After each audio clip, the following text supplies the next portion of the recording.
everyone, welcome back. I'm Diana Mercuri with Mancuso Show Management, and I am excited to have a special guest today, Gyleen Fitzgerald. Gyleen is teaching for us at our World Quilt Show online, and she's been a teacher for us in many shows in the past, and I'm very excited to have her on the show today to kind of learn a little bit more about herself and her workshops. Just to give you a little bit of an introduction, Gyleen is a modern quilter, and she makes quilts that blend color and pattern and texture and provide a contemporary essence in traditional quilting. She infuses engineering tools and innovative techniques to simplify a visually complex quilt. She has earned Best of Show honors, and she's also an author and publisher, and she was a gold medal winner for the last for 3 publications. She's best known for Trash to Treasure, the pineapple quilts, and she also has a pineapple tool that she has created. But today we're going to be talking a little bit more what she's been doing lately. Gyleen, how are you today? Well, fine. Thank you so much for having me. What an honor. It's almost in person, so that's right. We're getting there. That's right. Almost, and hopefully soon we will be seeing each other in person. Where are you Zooming from today? I'm Zooming from Maryland. I'm north of Baltimore. I'm almost equidistant between Philadelphia and Washington, D.C. So I am on the East Coast. Great. Well, we are happy to have you here today. Why don't you tell us a little bit about your background?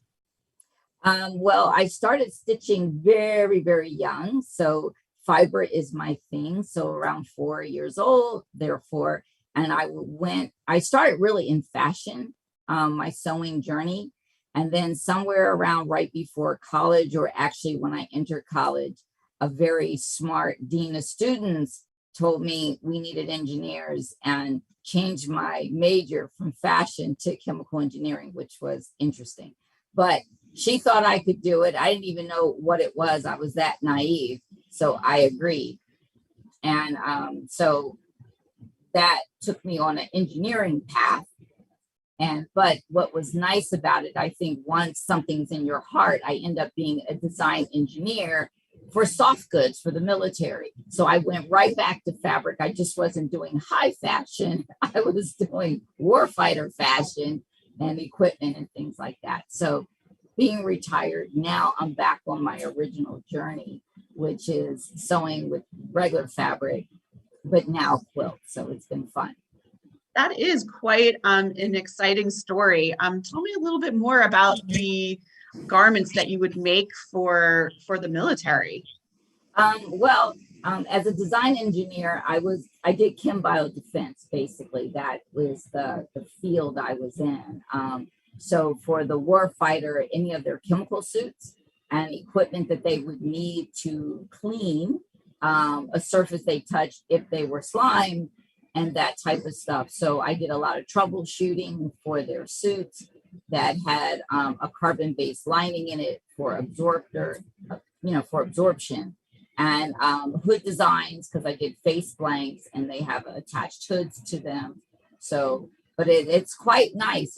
People talk about, fiber and sewing and that kind of stuff, and you don't necessarily see the straight line application of it. And they think quilts are made, by little old ladies and their grandmothers did it. And they don't see the utility of the young girls learning how to sew. But here I was in a room full of men and able to tell them that the reason why that hood did not have the correct drape and had a leakage is because it was not cut on the bias.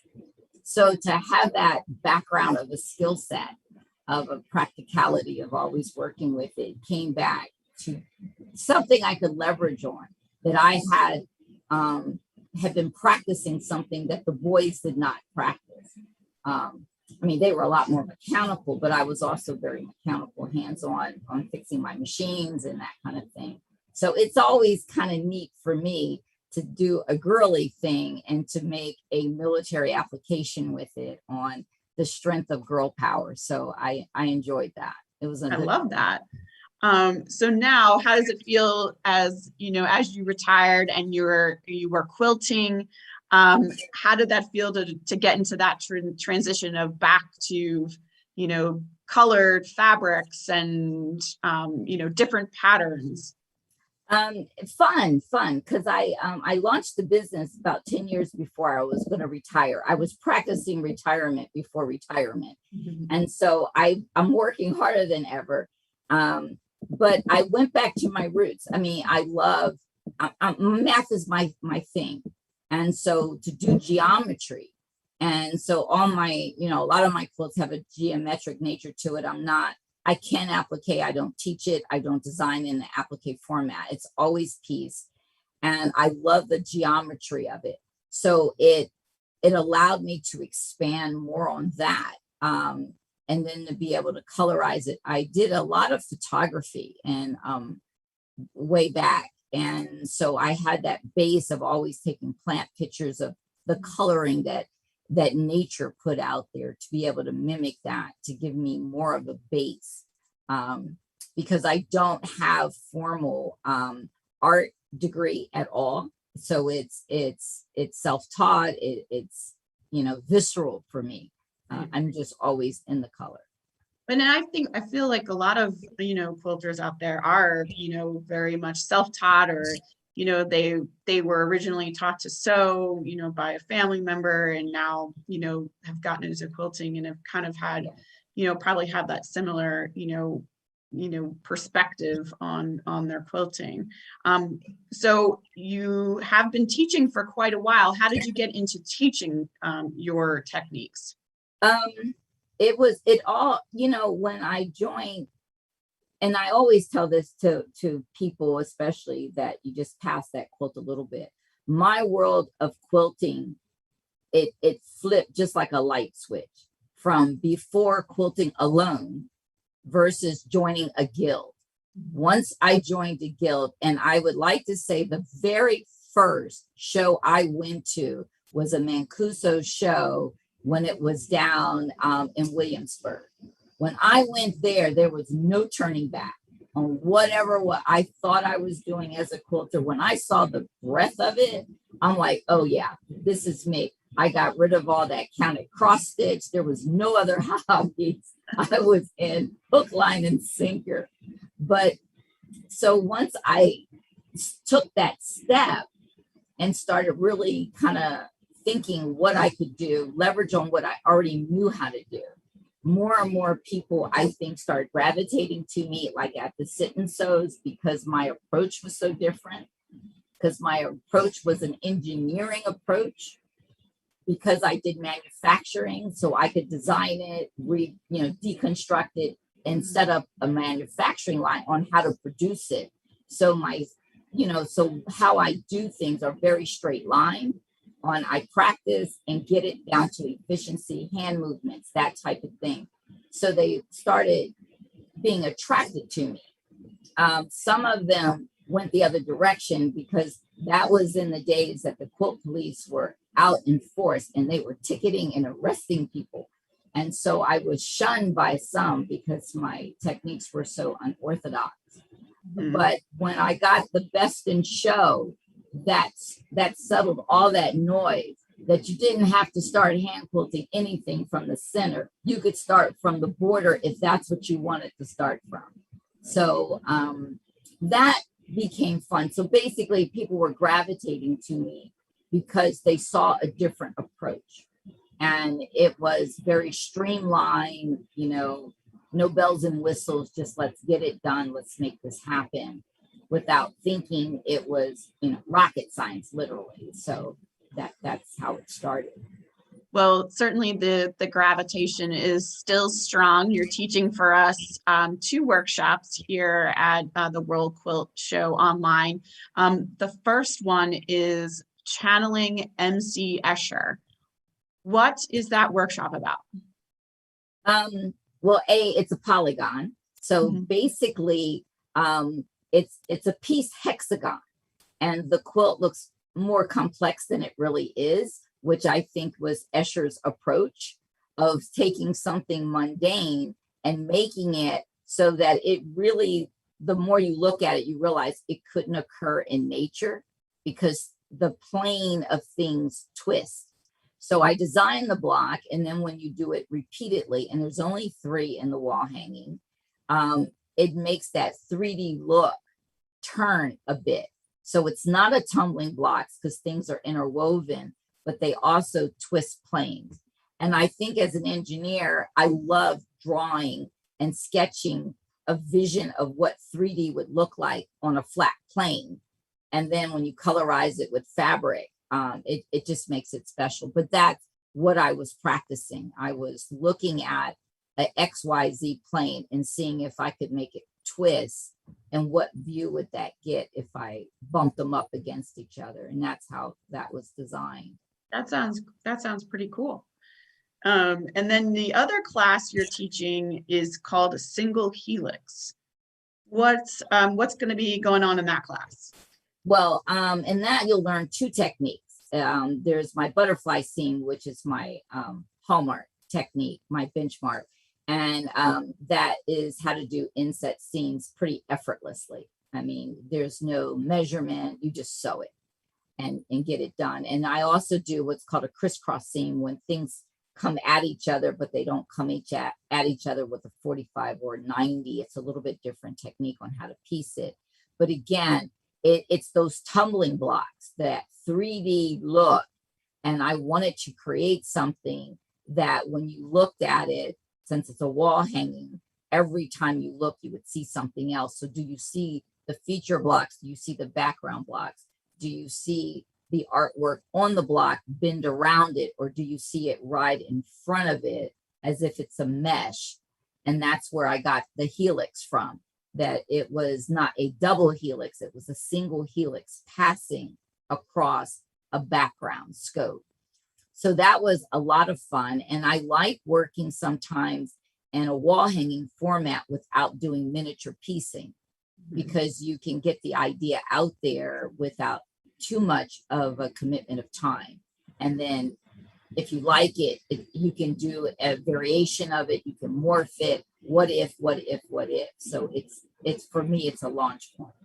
Yeah, sounds like, yes, that sounds like the possibilities, can be, people can make it unique to them for themselves, but Absolutely. still keeping the same basic, shape. And make it bigger. That's the biggest thing. I design it little so you can get it done and show accomplishment. But if you're hooked on it, you could take that to a bed size in a heartbeat. It would go, because you're at the correct scale to do that. So it's not like you have to enlarge it. You just have to make more of it. Right. Well, you're teaching both of these classes in our online format. What was the hardest thing to learn, about teaching online versus doing it in person? My teaching style generally is one-on-one once I get the class going. And I never sit down, and I'm always, my eyes are roaming, and you see that inquisitive look on somebody, and I can dash over there and see where they're stuck or where they just need a little bit of cheerleading to do it, a little courage. It's a little bit harder to do that on an online format because I can't see them as well as they see me. So, I don't have those facial cues on how much they've got it or don't have it, on what I can help do more. I mean, my mission is to empower. And it's hard to get that feeling that I did my job if I don't get that visual feedback. So that part has been a little bit challenging. And, you just step out there that if somebody still needs to know, they'll send me an email later and say, hey, I didn't quite understand that because XYZ. And they're home, and sometimes they're distracted. We're in class, that the family can't reach them. The dog doesn't have to be let out or something, so they don't miss anything, so to speak. So sometimes it's on their end, so that makes it a little bit challenging. But there's areas where I'm doing close work that they actually get a better advantage because they're right at the camera. And so they get to see that, because I don't take a camera on the road with me. So it's got pluses and minuses, and it's keeping all of us going. So I have learned to embrace technology, to go with the flow and just suck it up. It's a different product, but it's a good product. Yeah.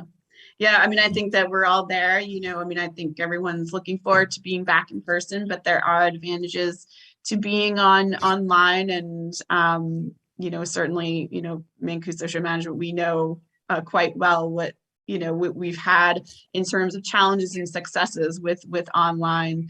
But we're keeping it going. I think that in general, everybody taking the classes are very, they find it really rewarding. So, Yes. And hopefully you'll find that as well in your class tomorrow. What inspires you when you're creating? Oh gosh, other art. Like I said, I do a lot of photography. I'm always now with my cell phone shooting things. I see lines and I just take a snippet. It could be a rock formation. It could be a grill, to a sewer system or a manhole cover. Anything out there that's geometric, that has a line format. Sometimes I get inspired by somebody's painting. I did a quilt in which the father was the artist, and he did this beautiful painting. And for his firstborn, the grandparents wanted a quilt. So instead of copying his, I just did the continuation of that story. Nice. And so I was able to use his coloring, his flair for something that was in my style. So a lot of that plays out. I've done back and forth with people who did arrangements, flower arrangements, launching off of my quilt, did arrangement, and then I did a quilt launching off of their arrangement. So that has even been fun. But you just kind of dabble. I mean, for me, inspiration is everywhere. I used to fear I was going to run out of ideas, when you think you're near the top of the game, it's like, oh my gosh, people are expecting more. What if I don't have more?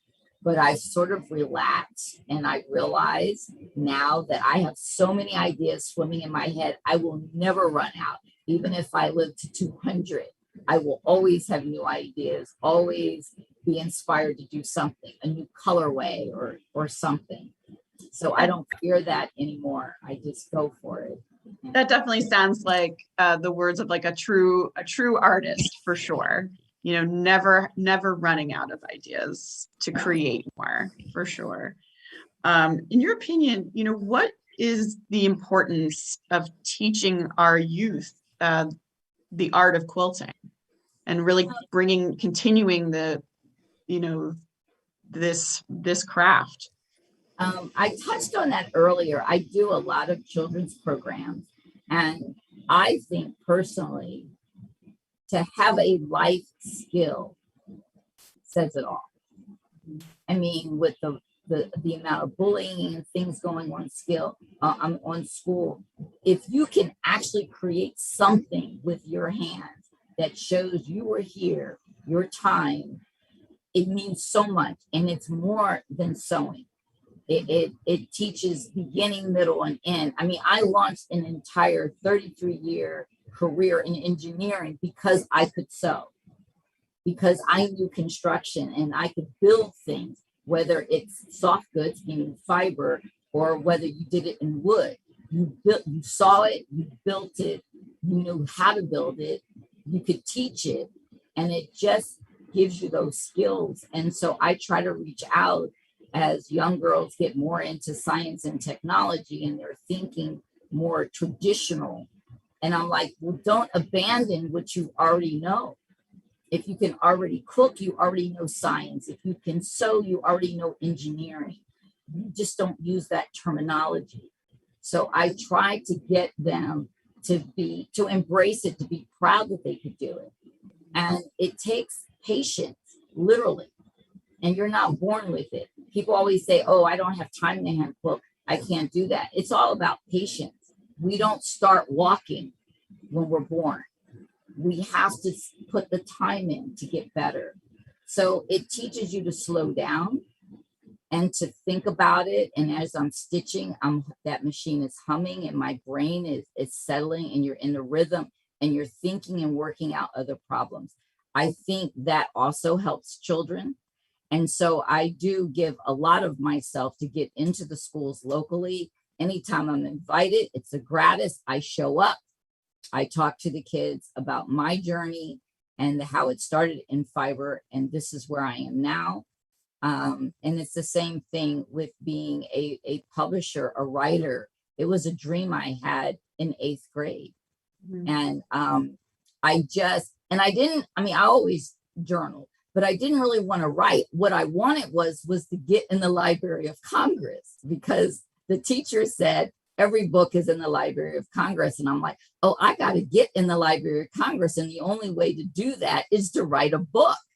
So I'm like, I gotta focus here and get this book done. And for me, that was that was a out there stretched dream, because I'm dyslexic and I can't spell. And I had all these things, and the English teacher, she just bled all over my papers, but it didn't stop me. And all of that I can attribute to the fact that I knew I could create. I knew I could produce. All I had to do was decide, and I could make it happen. So I like kids to know you just have to decide, and you just do it. And you don't worry about what somebody else says or how they judge you. You just decide and you make that happen. And that is just so beautiful. That's powerful. It's to hear you say that. And I have to agree. It's awesome. Before we go, there's one thing I wanted to ask that sometimes I ask a certain interviewees is, what is one thing that not many people know about you? And I touched on it. I don't think most people know that I am dyslexic and how dyslexic I am. I mean, really, I just have a lot of good coping skills. My, technology caught up with me. So now there's spell check and there's professional editors for my writing. I don't know my full multiplication tables, even though I am an engineer by degree, and do advanced equation work. But I don't know those basics. I have to get a calculator still to do simple math. But it's not about the answer. It's about the process to get the answer. Somebody can always crunch it. I would never be a good accountant, forget that, because you need precise answers. But to be an engineer, you need a vision. And everything is out there. So I don't think people realize that they'll say, one of my Zoom challenges is time, because I don't tell time well. And so we're in different time zones. And that means I have to do the math of how many hours are you forward or behind me. And I have to keep writing it down and keep reminding myself. But that is a challenge. So I just don't think very many people, I think I cover it up enough or something, but I'm not ashamed of it. It is what it is. And for other kids that are dyslexic, it's something to be said that, yeah, you can hit that top mark too. That's awesome. Yeah. Well, thank you so much for sharing that with us, Gyleen, and thank you so much for coming on today. It was a pleasure to speak with you, and I wish you well. Thank you for having me. Can't wait to be there in person. It's coming. Bye-bye. Bye.